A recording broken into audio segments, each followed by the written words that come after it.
This podcast is made possible by listener members of Nashville Public Radio. This is the Nashvillager Podcast.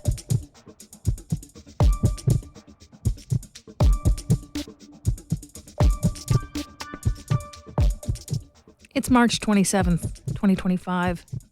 2 years ago today, a school shooting rocked Nashville. And so many people vowed to never let anything like that happen here again. But then, this January, it did. I'm Nina Cardona, and this is your daily digest of what's happening around Middle Tennessee from Nashville Public Radio, WPLN News. On this anniversary of the Covenant school shooting, it's a really strange thing to look back and take an accounting of what's happened in the aftermath. The mothers who became fixtures at the state legislature, pushing and pushing for gun reform. The governor who came out of the gate with strong words about changing state law to make mass shootings less likely, only to become all but silent.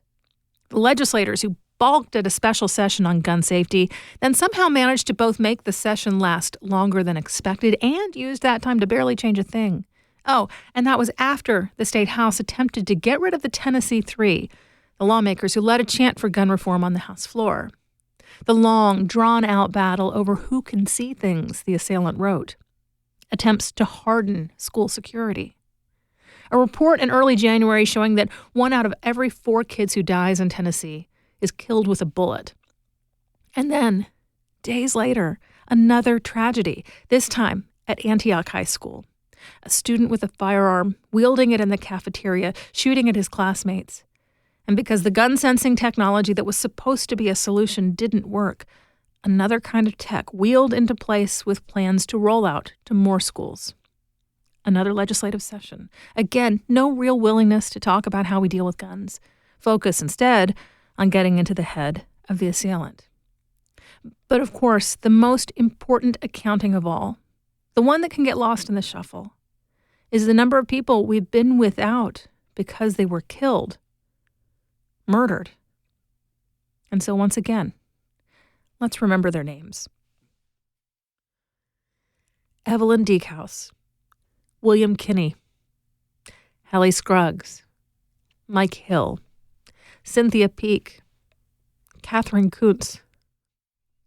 And from Antioch, yet another name added to the list that shouldn't be, Jocelyn Correa Escalante.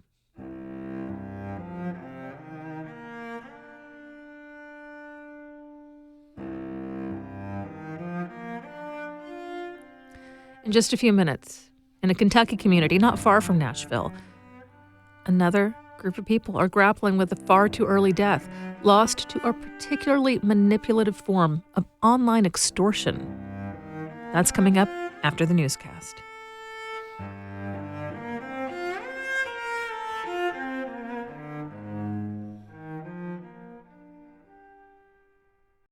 You've got a lot of things to keep track of. Work schedules, family activities, the ever-growing list of things you need to remember to do. Updating the credit card or banking information for your sustaining membership may have slipped your mind. With just 2 minutes of your time, you can update your payment information and check one more thing off your list. Peace of mind for you, funding for your public radio station. Go online to WPLN.org. Here's the latest from WPLN News.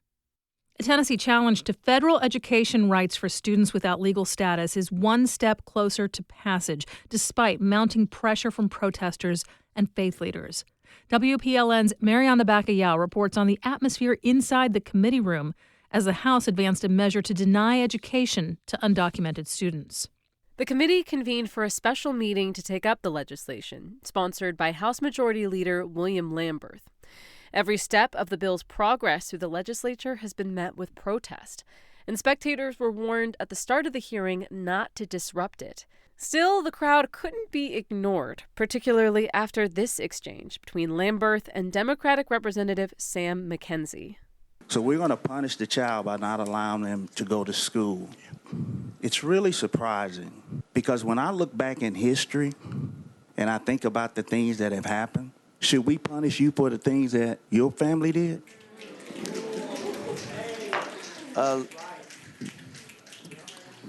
Representative Glenn, I know you went through a spirited campaign last year that your family was brought into. That you attacked my family. I don't think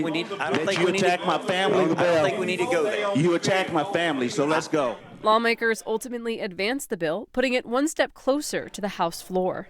Protesters broke out into song as the vote was called. Jesus loves the little children of the world. Mariana Baca-Yao, WPLN News. Governor Bill Lee's substitute budget includes a new line item, $20 million for victim services. That covers things like sexual assault and crisis centers, human trafficking programs, and domestic violence shelters. Over the years, these victim assistance programs were at risk of shutting down due to decreased federal funding. Jennifer Eskew heads up the Tennessee Coalition to End Domestic and Sexual Violence. She calls this a big win as the new state funding will replace the lost federal funds for the programs. We weren't making a frivolous ask. We aren't making asking for wildly more than we need. It really is. We are in a crisis situation. The state funds for the victim assistance centers will be distributed over the next 2 years. They are only for existing programs, not new ones. More than 300 Tennessee residents have filed lawsuits against the pesticide company Monsanto, owned by Bayer. Farmers and gardeners say they got sick from using Roundup. But a proposed law would prevent residents from holding pesticide companies liable in such cases. WPLN's Caroline Eggers reports. In the 1970s, Monsanto introduced glyphosate, the main ingredient in Roundup. But there was a problem. It killed all vegetation, including crops. So, in the next 20 years, Monsanto engineered a smart way to ensure their pesticide was used: genetically modified seeds that tolerate glyphosate. Today, more than 90% of corn and soy in the U.S. are grown from genetically altered seeds. And Roundup is now the world's most common pesticide. But back to the original point. Monsanto's product was designed to kill plants, but it's had unintended consequences for people. Lawsuits targeting the makers of Roundup continue to flood the courts. Roundup caused cancer. Attorneys said Monsanto manipulated scientific literature. The Supreme Court says that Bayer can't escape liability. $11 billion is what German chemical giant Bayer is set to pay. Bayer has been trying to block litigation for about a decade because they're losing money. Just this week, a jury in Georgia ordered the corporation to pay $2 billion after concluding that Roundup caused a man's cancer. But the company could soon get shielded from some lawsuits thanks to bills filed in 17 states this year. Representative Rusty Grills is a sponsor of Tennessee's version of the bill.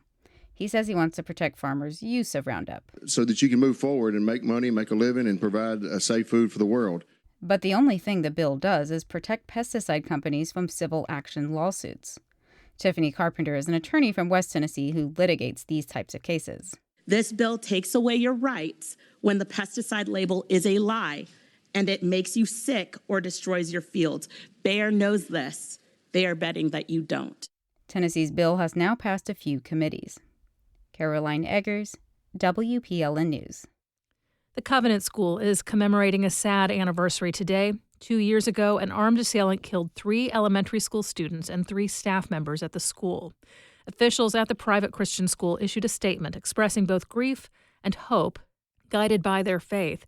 The statement reads in part, quote, "On this day, we pause to honor the precious lives lost on March 27, 2023. Lives filled with love, joy, and purpose. We hold their families, our covenant community, and all who carry this sorrow close in our hearts. Yet even in the depths of loss, we cling to the promise that our God is making all things new. We see his renewal in the kindness shared, the faith strengthened, and the beauty that has risen from the ashes. We hear it in the laughter of our students, see it in their wonder as they learn and grow, and feel it in the love that continues to bind us together." Meanwhile, 2 Metro school staff members are being honored for their bravery during the deadly shooting at Antioch High School earlier this year. The incident left 1 student wounded and 2 others dead, including the shooter who turned the gun on himself. Gwendolyn Pirtle and Muhammad Cindy were hailed as heroes during Tuesday night's school board meeting. They received a standing ovation as school board members called them bright lights in the darkness for their actions to prevent further harm. Pirtle protected cafeteria staff and students by sheltering them in the pantry. School board members thanked her for keeping the students calm amid the crisis. Cindy was also praised for putting the students at ease when they were let out of the cafe. One school board member recalled Cindy telling her that he was not afraid and that he did what was necessary to protect the children. The board also praised Antioch High School principal Nikisha Burnett for her leadership skills. You'll find more news anytime at WPLN.org.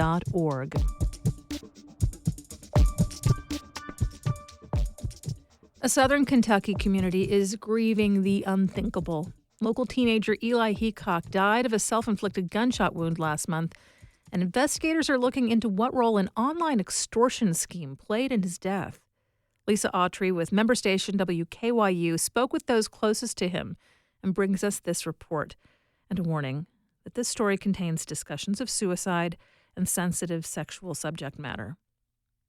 Eli Heacock was like many 16-year-olds. He loved to laugh, play sports, and hang out with his best friend Harrison Ely, a fellow classmate at Cardona High School. Some of my best memories with him has to be the basketball games. He was a big supporter of his school. It didn't matter if we were losing, it didn't matter if we were winning, he was still cheering. Described as a prankster who lit up a room, Eli loved life, but he took his life on February 28th. His mother, Shannon Heacock, says he was close to getting his driver's license. She surprised him that day by picking him up from school in a new Jeep. He was ecstatic. We drove, and actually he held my hand as we were switching gears so I could show him how to do a 5-speed. They went to get his hair cut and picked up some flowers for his favorite teacher before heading home for the night. Just before bedtime, mother and son made plans to go out for coffee the next morning. At 11:30 on that Thursday night, Eli's twin sister found him on the floor of the laundry room and a gun lying next to his feet.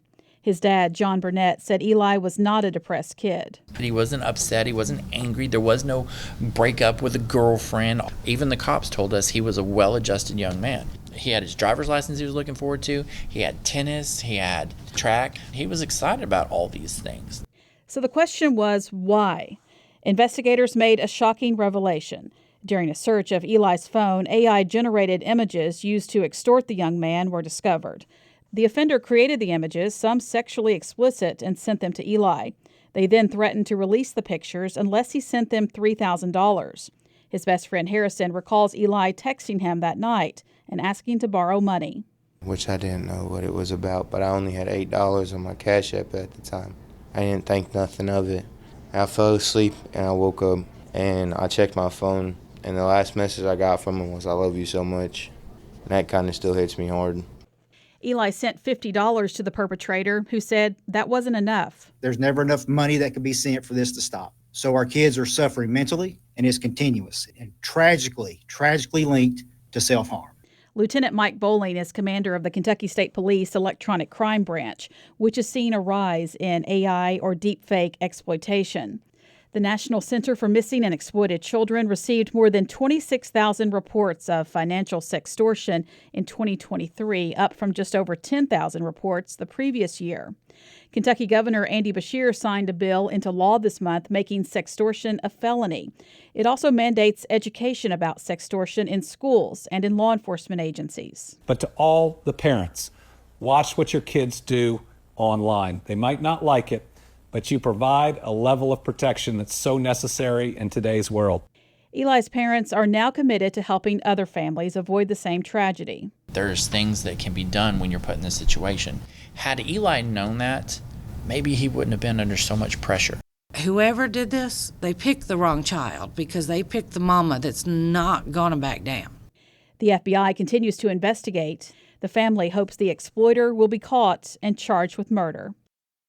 If you or someone you know may be considering suicide or be in crisis, call or text 988 to reach the 988 Suicide and Crisis Lifeline. I'm Lisa Autry in Bowling Green. This story was produced as part of the Appalachia Mid-South Newsroom, a collaboration between NPR and several public radio stations in West Virginia, Tennessee, and Kentucky. We do this roundup of Nashville news every weekday. Please consider subscribing on your favorite podcasting app. And thanks so much to all of you who've left 5 stars, a thumbs up, or a review in your app of choice. A little bit of love really does make a difference. And of course, everything at WPLN News is listener supported. You can make a donation at WPLN.org. And that's it for today. Thanks so much for listening. Let's make this day a good one, and we'll catch back up tomorrow.